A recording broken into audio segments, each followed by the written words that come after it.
Good morning, dear students.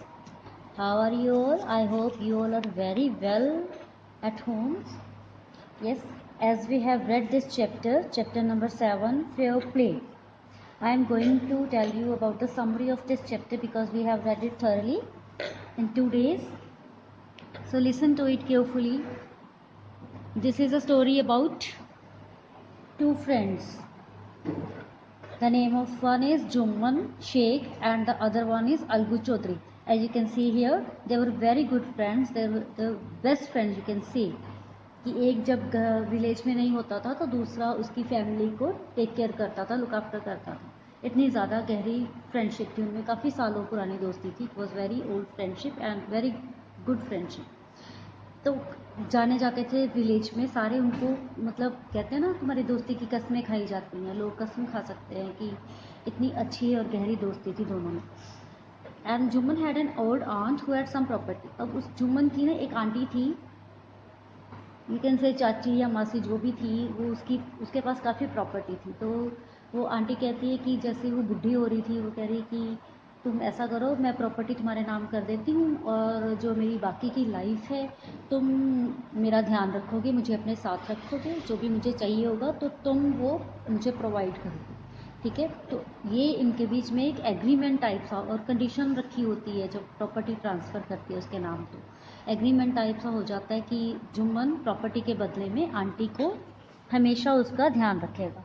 ठीक है. कुछ साल तो सही चलता रहा, पर थोड़े सालों बाद उसकी जुम्मन और उसकी वाइफ को आंटी भारी लगने लग गई. मीन्स उसका जो काम था उसको खाना देना भी मुश्किल लगने लगा था. उनको ये लगता था कि ये एक्स्ट्रा फैमिली मेम्बर टाइप है, कि पहले तो उनकी फैमिली में मेम्बर नहीं था, आंटी के आने से एक मेंबर बढ़ गया ना उनका, तो उसको खाना खिलाना भी बड़ा मुश्किल लग रहा था उनको. हालांकि आंटी ने सारी प्रॉपर्टी अपने उनके नाम कर दी थी, फिर भी बड़ा मुश्किल लग रहा था. तो आंटी को जब खाना देती थी बुड़बुड़ बुड़बुड़ करके, मतलब गलत बोल के, ऐसे इंसल्टिंग वर्ड्स में खाना देना, है ना, दूर से ही थाली पकड़ानी, तो इस चीज़ को आंटी पहले तो बड़ा सहती रही, थोड़े महीने टॉलरेट किया. फिर कहते हैं कि हर चीज़ की लिमिट होती है. फिर आंटी को ये बुरा लगने लग गया कि मैंने तो सब कुछ इसको दे दिया और बदले में ये क्या कर रहा है मेरे साथ, है ना. तो इनका बिहेवियर बिल्कुल चेंज हो गया है, इंडिफरेंट हो चुके हैं दोनों. तो वो ऐसे ही फिर अपने घर सोचती है, कहती है जुम्मन को कि तुम ऐसा करो, मुझे कुछ मंथली अलाउंस दे दिया करो, है ना, मैं अपनी अलग किचन बना लूँगी, अपना खाना अलग पकाऊंगी, तो तुमको भी कोई प्रॉब्लम नहीं होगी, मुझे भी नहीं होगी. जुम्मन कहता है, मना कर देता है कि मेरी वाइफ को सब कुछ आता है, शी विल मैनेज, और मैं आपको कोई अलाउंस नहीं दे सकता इसके लिए. मना कर देता है जुम्मन. तो आंटी को और गुस्सा आ जाता है कि मेरी प्रॉपर्टी में से मुझे ही पैसे नहीं दे रहा. तो विलेजर्स के पास जाती है, यहाँ वहाँ सबके पास बातें करती है. कोई उसका मजाक उड़ाता है, कोई हेल्पफुल होता है, कोई स्पोर्टिव होता है, कोई कहता है कि तुम उसके साथ मैनेज कर लो, है ना. तो जब बात नहीं बनती तो वो अलगू के पास जाती है. Algu was the best friend of Jumman, तो how can he go against him, है ना. तो उसके पास जाके उसको बोलती है कि ऐसे ऐसे हो रहा है, तो मुझे बहुत तंग करते हैं ये लोग. तो वो कहता है कि चाची तुम्हें तो पता है कि जुम्मन मेरा अच्छा दोस्त है, तो मैं उसके खिलाफ कैसे जा सकता हूँ. कहती चलो ठीक है, अगर मैं पंचायत में जाऊँगी और तुम्हें पंच चुनूँगी तो तुम सोचना कि तुमने किसका साथ देना है, दोस्ती का साथ देना है कि सच्चाई और जो न्याय है उसका साथ देना है. बोल के चली जाती है. तो थोड़ा सोचता है अलगू इस बारे में. फिर पंचायत रखी जाती है. तो वो जुम्मन कहता है कि तुम अपना पंच चुनो. आंटी अलगू को चुन लेती है. अलगू सारा मैटर सुनता है और ये अनाउंस कर देता है कि जुम्मन उसको मंथली अलाउंस देगा, नहीं तो सारी प्रॉपर्टी जो है वो आंटी के पास वापस चले जाएगी. This is the aunty and this is Jumman और एंड हिज वाइफ. तीनों को दिखाया गया यहाँ पर पिक्चर में. You can see photos of these three persons, aunty, Jumman and his wife. ठीक है. फिर ये डिसीज़न जब हो जाता है तो अलगू और जुम्मन में की जो फ्रेंडशिप है वो टूट जाती है. ये देखो, you can see the panchayat here under a banyan tree. ये ओल्ड बनियन ट्री है, इसके नीचे पंचायत रखी गई है और यहाँ पर ऐसे अलगू को पंच बनाया गया. This is aunty, this is Jumman. ठीक है. तो जो फैसला था दोनों के साथ हो जाता है कि चलो जुम्मन को प्रॉपर्टी वापस देनी पड़ेगी अगर वो अलाउंस नहीं देता. चलो ठीक है. फिर उसके बाद क्या होता है, थोड़ी देर बाद अलगू का पूरा टाइम आ जाता है. अलगू के पास एक बैलों की जोड़ी थी जिसमें से एक बैल मर जाता है, तो दूसरे बैल का क्या करेगा, जोड़ी ख़राब हो गई है. तो दूसरा बैल कंडीशन उसकी ख़राब थी, तो उसको भेज देता है समझू साहू को। वो एक कार ड्राइवर था, है ना, तो दोनों के बीच में क्या तय होता है कि वो 1 महीने के अंदर अंदर उसको उसकी पेमेंट कर देगा। बट इसके पहले कि वो पेमेंट कर पाता, वो दूसरा बैल भी मर जाता है। जैसे कहते हैं ना बिछोड़े में, या उसने काफ़ी तंग किया होगा उसको समझू साहू ने, तो वो मर गया महीना पूरा होने से पहले ही। थोड़े महीने बीतने के बाद वो अलगूज को याद करवाता है कि भाई तुमने मुझे पैसे देने थे तो अभी तक दिए नहीं हैं। साहू कहता कौन से पैसे, कोई पैसा नहीं मिलेगा, वो तो मर गया, है ना, तो ऐसा कर मेरे पास एक बैल बचा, तू ले जा, महीने के लिए रख ले, फिर वापस कर देना, पर कोई पैसा नहीं मुझसे मांगना। अलगू बड़ा परेशान हो जाता है कि वो तो पहले ही परेशानी भुगत रहा है इतनी, है ना, ऊपर से ये पैसे नहीं दे रहा। तो वो पंचायत में लेके जाता है अपना मैटर सॉर्ट आउट करने के लिए। ये देखो फिर से पंचायत, थोड़े दिनों बाद फिर से पंचायत बैठ जाती है ना। ये देखो ये जुम्मन है और ये अलगू है। तो वो बोलता है अलगू उसको, साहू को, कि तू अपना पंच चुन। साहू बड़ा चालाक था, उसने फटाफट जुम्मन का नाम ले दिया। उसको पता था कि जुम्मन अब उसका दुश्मन है और ये फैसला मेरे हक में सुनाएगा। बट जैसे ही जुम्मन पंच बना तो उसके दिमाग में आ जाता है कि उसने न्याय का साथ देना है। सारी बात सुन के वो कहता है कि जो आप समझू साहू है उसको, अलगू को पैसे देने पड़ेंगे, पेमेंट करनी पड़ेगी। बैल जो मरा है उसमें अलगू की कोई फॉल्ट नहीं है। जब उसने बैल बेचा था तो वो बिल्कुल सही था, स्वस्थ था, हेल्दी था, हेल एंड हार्टी था, है ना, तो उसकी फॉल्ट नहीं है अगर वो मर गया। तो god lives in the voice of the panch, ठीक है, भगवान की जो आवाज़ है, पंच की आवाज़ में भगवान की आवाज़ होती है। तो विक्ट्री टू द पंचायत, वो बोलता है अलगू कि हाँ, वो खुश हो जाता है कि इसने ऐसा सही फैसला सुनाया, तो पंचायत की जय हो। फिर दोनों गले मिल जाते हैं और अपनी गलतियों, मतलब जो उनके बीच में प्रॉब्लम्स थी, दूरियां थी, वो फिर से दूर हो जाती हैं, दोनों फिर से अच्छे दोस्त बन जाते हैं। तो this is the story.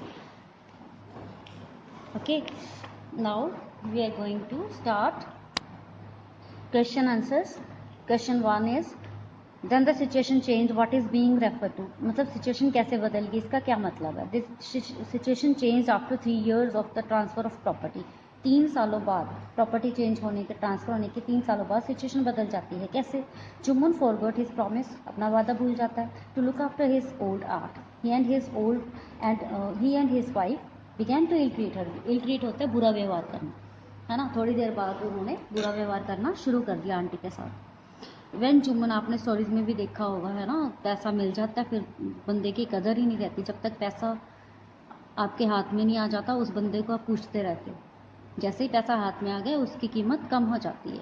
Materialistic हो गए हैं लोग, पैसे की वैल्यू ज़्यादा है इंसान की कम। Now 2. When Jumman's aunt realized that she was not welcome in his house, what arrangement did she suggest? क्या suggest करती है। When she realized that she was not welcome in his house, she wanted to cook her food separately. अब वो अपना खाना अलग पकाना चाहती है ना, जो उसको पता है उसका ध्यान ही नहीं रखा जा रहा।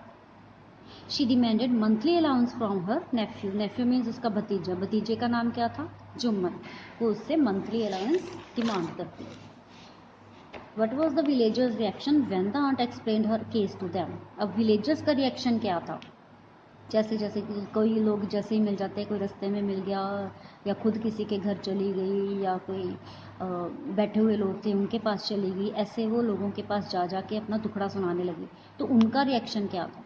कुछ लोग, the aunt explained her case to the villagers to take their support लेना चाहती थी उनकी। सम सिंपथाइज विद हर, कुछ ने उसको सिंपथाइज किया, हमदर्दी दिखाई। Others laughed at her and a few others advise her to make it up with her nephew and his wife, है ना। कुछ हंसे और कुछ ने कहा कि उसके अब बनाकर रखो अपने भतीजे और उसकी वाइफ के साथ। कई लोगों ने ऐसे एडवाइस किया कि इस उम्र में कहाँ जाओगी अगर घर से निकाल देगा तो। Why was Jumman happy over Algu's nomination as head panch. अब जुम्मन क्यों खुश हो जाता है कि अलगू को हेड पंच बना दिया।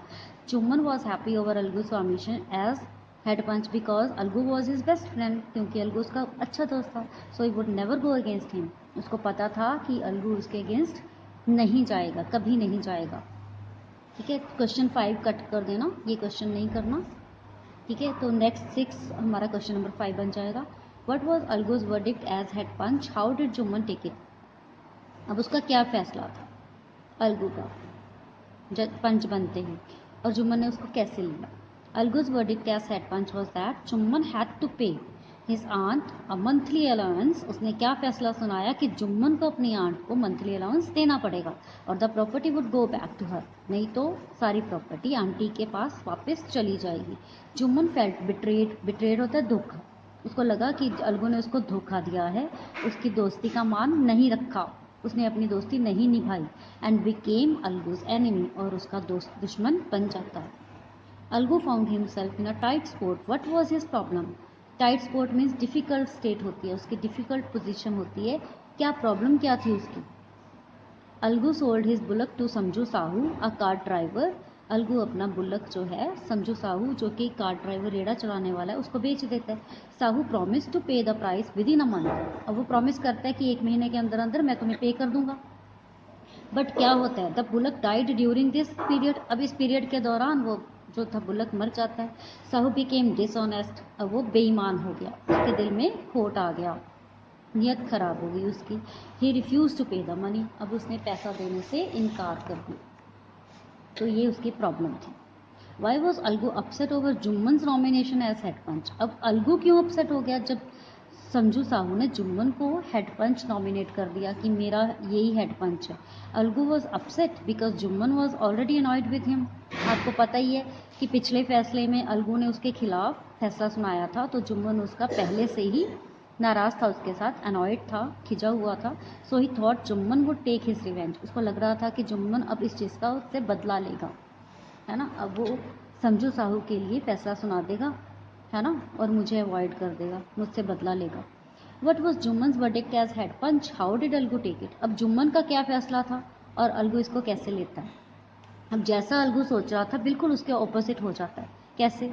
जुम्मन्स verdict was that Sahu had to pay the price of bullock to Algu, अब जुम्मन ने क्या फैसला सुनाया कि साहू को उस बुलक की कीमत देनी पड़ेगी अलगू को, because when Sahu purchase the bullock from Algu it was hello and hearty, कि जब साहू ने अलगू से बुलक खरीदा था तो बिल्कुल हेल्दी था। Hello and hearty means healthy, यहाँ पे मैंने मीनिंग लिखा हुआ है, you can see here, hello and hearty means healthy.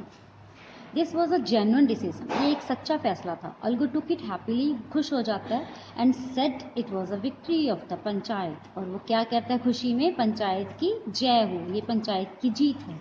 ठीक है, तो इसको अच्छे से कर लेना बेटा, note down it in your notebook. Okay, take care all of you, bye.